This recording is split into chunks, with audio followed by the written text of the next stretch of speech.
qu'ils ont faites, c'est vraiment les 3 premières semaines qui sont les plus impactantes. Voilà. Et si je peux me permettre, c'est pour cela, donc les prisonniers sont très vérifiés dans ce moment-là, quand il y a son avocat. Ils ne parlent pas, ils n'arrivent même pas à parler, ils ne se regardent pas. Et c'est fou. Il arrive devant la prison de la Santé, l'administration pénitentiaire est en retard pour l'accueillir. Ils doivent stopper la voiture. C'est des minutes qui durent un siècle pour lui. Enfin, le grand portail qu'on voit à la télé s'ouvre. Son avocat ne sort pas de la voiture, il est le seul à sortir. Il a dit là, je n'ai jamais été aussi faible de ma vie. Et il fallait que je me protège, comme faire une bulle autour de moi dans mon cerveau, pour essayer de penser à quelque chose. Et il récupère dans les heures qui suivent, mais on le connaît très fort, l'image publique qu'on en a. Mais là, il donne à voir combien il peut être faible et combien la prison vous chope, vous percute frontalement dans ces secondes-là. Vous êtes seul, dans 12 mètres carrés, 23 heures sur 24. J'allais pas refuser l'aide, y compris du haut. Avec qui je pouvais parler? Qui pouvait m'aider? À ce moment-là, on est comme celui qui est au bord d'un précipice, il y a une main qui se tend, il se demande pas s'il est céleste ou terrestre. Il la prend. Et moi, cette recherche de spiritualité, il est vraiment humain quand il dit ça. Ouais, c'est ça qui est intéressant. C'est même le visage change, je trouve, par rapport à l'homme politique que l'on avait l'habitude de voir. Ça a été vraiment, moi qui le connais bien et qui vraiment, vous savez, voilà, je ne me suis jamais caché vraiment. C'est vraiment un ami, voilà. Et c'est vrai que je le trouve changé. Ouais. Vraiment, vraiment, c'est vrai que ça a été et je pense que ça a vraiment joué vraiment sur la suite de sa vie. Absolument. Et sur la suite même de ses relations. Une forme de sagesse. Ouais, c'est vrai. Une forme de recul sur lui, sur la vie, voilà. L'épaisseur humaine, oui. Tu vois, il était plus mesuré. Il dit non, tu vois. Vous l'arrondirez. Exactement, il était vraiment, voyez ou pas, vraiment, même au niveau de son visage, Oui. je vous jure que il est plus apaisé. Ouais. Et c'est vrai, il fait moins... Moins belliqueux. Exactement, Ouais. belliqueux, je sais pas, Oui. je le trouve aussi. Non mais là on assiste vraiment à un épisode de léchage de la part du plateau, vraiment Nicolas Sarkozy, épisode 2, sort de prison, il écrit un livre pour dire que waouh, c'était incroyable la prison, ça m'a changé la vie et tout. Alors bien sûr ils expliquent que c'est les 3 premières semaines qui te changent la vie en prison, bien sûr bon il est resté pile 3 semaines, c'est d'un niveau, ils sont tous en train de dire ouais, il a trop changé, il s'est assagi, il est devenu plus rond, sa tête, il est moins belliqueux, machin. Oh, mais quel scandale! En fait, ils sont tous en train de faire une apogée à la prison.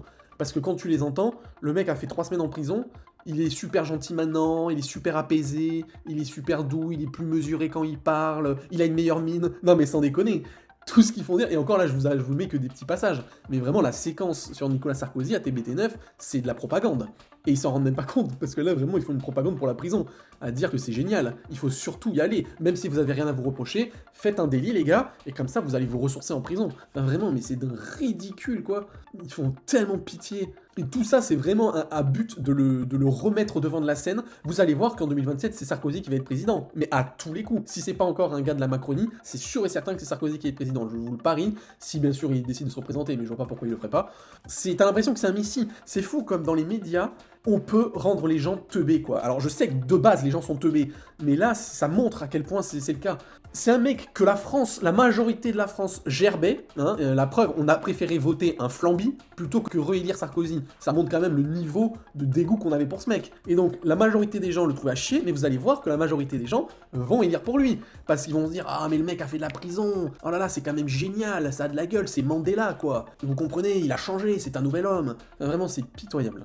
Mais bien sûr qu'on a, entre guillemets, voulu se le faire. Et bien sûr qu'ils sont allés en prison pour se le faire. Quant à Mediapart, quant à Le Monde, quant à... C'est évidemment qu'on est là pour le montrer du doigt et le ridiculiser et se le faire. Par l'humilier, effectivement, depuis longtemps, on veut se le faire. Voilà. En fait, ça s'appelle la justice, sauf que là, elle est en train de tout mélanger. La justice n'a pas voulu se faire Sarkozy, la justice a voulu éviter une révolte française populaire. Parce que, je suis désolé, hein, mais si vraiment la justice avait voulu se le faire, il serait en prison à perpétuité, le mec. Il a explosé la France, le cas en Libye, la vente d'or, enfin, il a fait des choses inimaginables que, en comparaison avec n'importe quel citoyen français qui prendrait tant de prison pour tel fait, Sarkozy, ce serait perpétuité, si ce n'est pas la peine de mort si on l'avait pas aboli. Entre faire perpétuité et faire 3 petites semaines, je pense que la justice, non, ils n'ont pas voulu se le faire. Ils ont juste voulu dire, donner une image de justice, justement, à la France, en disant, regardez, même le chef d'État, il n'est pas protégé, on peut le mettre en prison. Donc en fait, oui, ils ont trouvé un petit truc, un petit prétexte, et c'est ça toute la connerie de la situation, c'est qu'en fait, il a été mis en prison, effectivement, pour limite quelque chose de débile,